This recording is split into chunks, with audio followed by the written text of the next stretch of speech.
Halo saudara, senang bisa menjumpai Anda kembali dalam acara Agama dan Masyarakat. Saya Vivi Zapki dan kali ini saya bersama dengan Agus Lukman.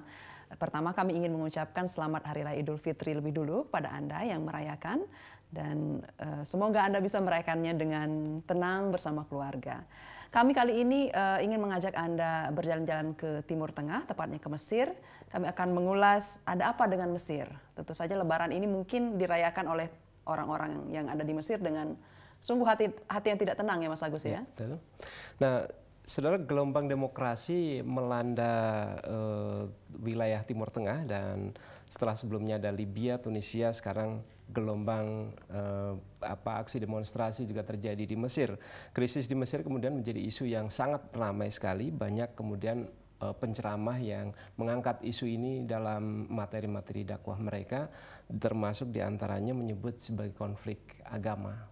Ya, misalnya ini adalah perang antara umat Islam dengan kafir, walaupun sebenarnya kalau sejumlah analis melihat ini adalah sebetulnya proses demokrasi saja ketika seorang penguasa jatuh kemudian ada proses setelahnya.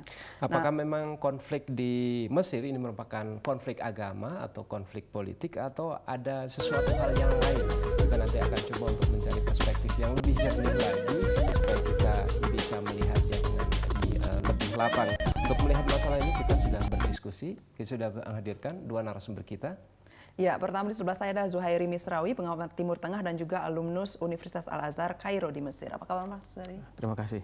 Kemudian kita hadirkan juga ada Pak Ahmad Juwaini, pembina dari Lembaga Humanitarian Forum Indonesia. Pak Ahmad, selamat, apa kabar?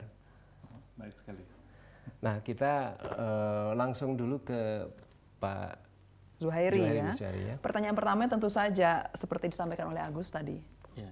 Ini konflik agama atau bukan? Karena kita lihat ulasan di media, ya, terutama media sosial, menganggap ini adalah perang Islam melawan kafir, kafir melawan Islam. Gitu. Ya, menurut saya memang kita harus hati-hati dan teliti untuk mengamati perkembangan politik di Timur Tengah ini.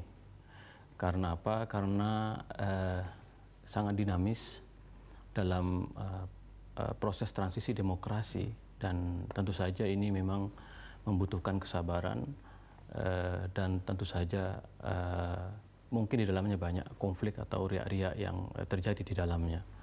Kalau kita melihat terutama di Mesir, perkembangan mutakhir memang ini perkembangan yang di luar dugaan. Kenapa? Karena partai yang berkuasa yaitu Ikhwanul Muslimin dengan total 52% mereka menang di pemilu, tetapi kemudian dijatuhkan oleh militer. Tentu saja kemudian terjadi perdebatan apakah ini kudeta atau ini adalah revolusi, atau ini adalah kombinasi antara kudeta dengan revolusi. Saya secara pribadi mengatakan ini kombinasi antara kudeta dengan revolusi karena jatuhnya Mursi itu melalui mandat petisi pembangkangan atau petisi tamarut yang ditangani oleh 22 juta warga Mesir. Itu setidaknya ada 22 sampai 27 juta. Jadi ada latar belakang di belakangnya ya. Betul. Oleh karena itu kemudian ini dapat dikatakan bahwa apa yang terjadi di Mesir ini sungguhnya adalah proses pertarungan kekuasaan, proses perebutan politik yang kita lihat kemudian di dalamnya yang terlibat adalah kubu Islamis. Sekali lagi ini agak beda Mbak antara Islam dengan Islamis. Yeah. Islamis ini banyak orang yang tidak mengerti apa definisi Islamis. Islamis itu adalah faksi politik yang memperjuangkan negara Islam.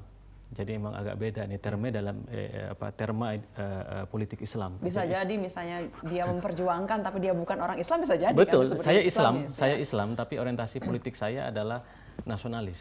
Jadi itu jadi antara Islam dengan Islamis. Jadi Ikhwanul Muslimin yang memperjuangkan negara Islam, ingin menegakkan syariat Islam, dijatuhkan oleh musuh-musuhnya yang itu terdiri dari kelompok nasionalis, entah itu liberal, sosialis atau liberal tengah atau kelompok moderat begitu ya. Tetapi orang juga harus tahu tentang Mesir. Yang setuju dengan penggulingan Mursi itu juga Salafi.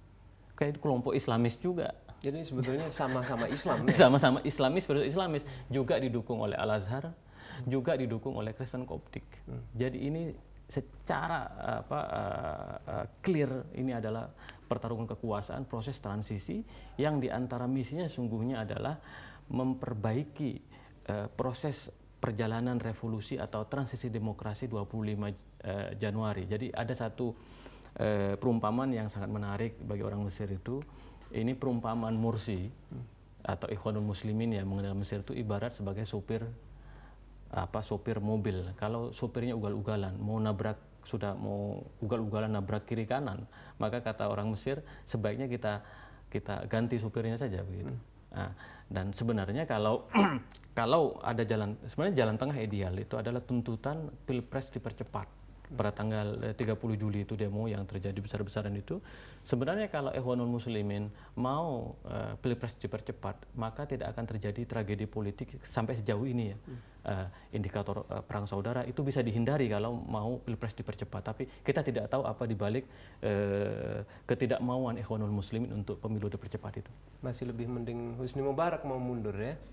Husni Mubarak dia tahu betul dia seorang pemimpin dan dia merasa bahwa dia sudah tidak dikendalikan oleh rakyat dan dia sudah tidak dikendalikan oleh Amerika, maka dia mengambil sikap mundur.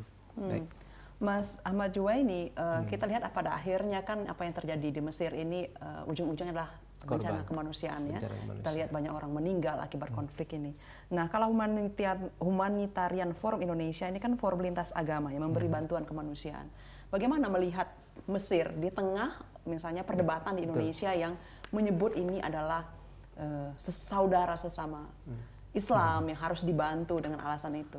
Kalau lembaga Anda sendiri bagaimana memilih sebuah negara yang ingin dibantu? Iya, jadi kami adalah lembaga internasional berpusat di Inggris. Kita punya cabang di banyak negara, salah satunya di Indonesia ini ya. Jadi kita sudut pandangnya segala sesuatu itu kita sudut pandang kemanusiaan. Jadi kita melepaskan diri dari soal-soal penyebab dari sesuatu gitu. Apakah itu politik atau bencana alam atau apapun.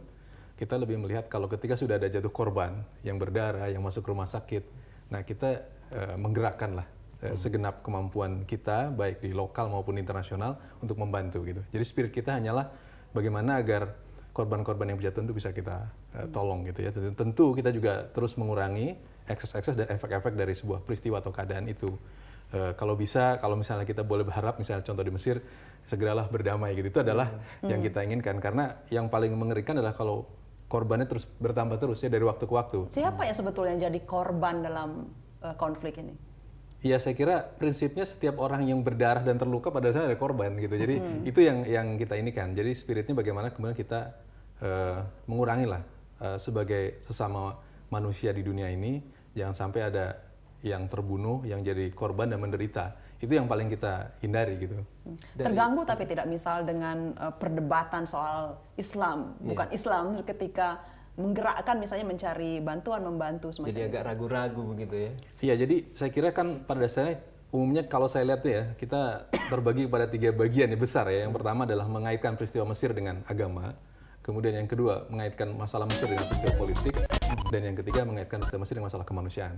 Gitu ya. Jadi kalau bagi saya sebagai bagian dari kehidupan ini, saya mencoba lihat itu sebagai peristiwa realistis saja, bahwa setiap orang boleh melakukan analisa dengan sudut pandangnya kan. Tapi yang penting kalau di sudut pandang kami, karena kami lembaga kemanusiaan ya, kami akan memandang dalam sudut pandang kemanusiaan bahwa ketika sudah terjadi korban ya kita harus bantu. Itu yang paling utama gitu. Kalau untuk konteks Mesir ini, bantuan apa yang sebetulnya mereka butuhkan? Ya, jadi kami melihat yang sedang kami pantau adalah tentang ketersediaan layanan kesehatan ya, dalam arti rumah sakit seperti itu, apakah memadai atau tidak gitu ya. Kemudian apakah korban itu telah terbantu dengan respon yang cukup kan? Sebenarnya banyaknya udah meninggal tuh karena responnya terlambat gitu. Itu yang kita pantau terus. Nah, kalau kemudian kita melihat bahwa secara kondisi keamanan dan kemudian layanan itu sudah mulai tidak stabil, kami juga tidak tutup kemungkinan akan mengirim tim kemanusiaan ke sana gitu. Sekarang masih menunggu situasi. Iya, kami terus melihat dan mempelajari perkembangannya gitu. Baik. Nah, saudara, kita nanti akan lanjutkan lagi bahasan dengan 2 narasumber kita. Ada Pak Zuhairi Misrawi, pengamat Timur Tengah, alumni dari Universitas Al-Azhar di Kairo, Mesir. Dan juga ada Pak Ahmad Juwaini, pembina lembaga Humanitarian Forum Indonesia. Nanti kami akan ajak Anda sambung kembali diskusi kita, tapi setelah jeda iklan berikut ini.